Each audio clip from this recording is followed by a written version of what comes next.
Hello, Wayanad നിർമ്മലാസ് കിച്ചണിലേക്ക് എല്ലാവർക്കും സ്വാഗതം.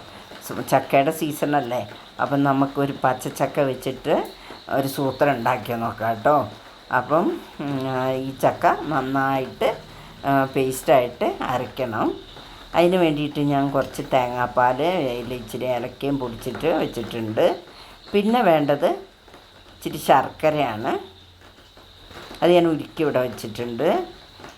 പിന്നെ നല്ലോണം ഇത് തേങ്ങാപ്പാലിൽ ഇങ്ങനെ കുറുക്കി എടുക്കണം കേട്ടോ. ഞാൻ ശർക്കര ഒഴിച്ചിട്ടില്ല, ഒന്ന് തിളച്ച് കഴിയുമ്പോൾ ശർക്കര ഒഴിക്കുന്നുള്ളൂ.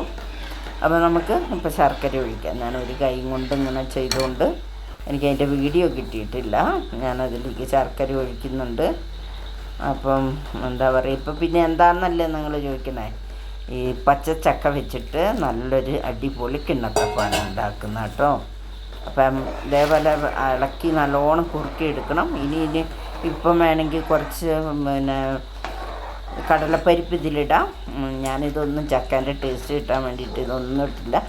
നെയ്യ് വേണ്ടവർക്ക് നെയ്യും ചേർക്കാം. ഇത് ഞാൻ ചേർക്കുന്നില്ല.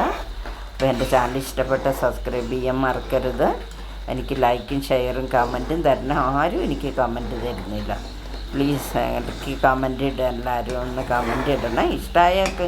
ഇഷ്ടമായിന്നോ അല്ലെങ്കിൽ അല്ലാന്നോ കമൻറ്റ് ഇടാമല്ലോ. ഇതേപോലെ കുറുകി വരണം കേട്ടോ. അങ്ങനെ ചട്ടിയിൽ നല്ലോണം വിട്ട് എണ്ണ തെളിഞ്ഞ് നല്ല ഇതായിട്ട് ആ തേങ്ങാപ്പാൽ കുറുകുമ്പം അതിൽ എണ്ണ ഇങ്ങനെ തെളിഞ്ഞ് വരും. എന്നിട്ടൊരു പ്ലേറ്റിലേക്ക് എടുത്ത് വയ്ക്കുക. തണുക്കുമ്പം ഇതേപോലെ മുറിച്ച് നല്ല വായിലിട്ട് അലിഞ്ഞു പോകുന്ന പോലത്തെ കിണ്ണത്തപ്പ നല്ല സൂപ്പറായിട്ട് എല്ലാവരും ഉണ്ടാക്കി നോക്കുക. മറക്കാതെ എനിക്ക് സബ്സ്ക്രൈബ് ചെയ്യുക, കമൻറ്റും ഇടുക കേട്ടോ.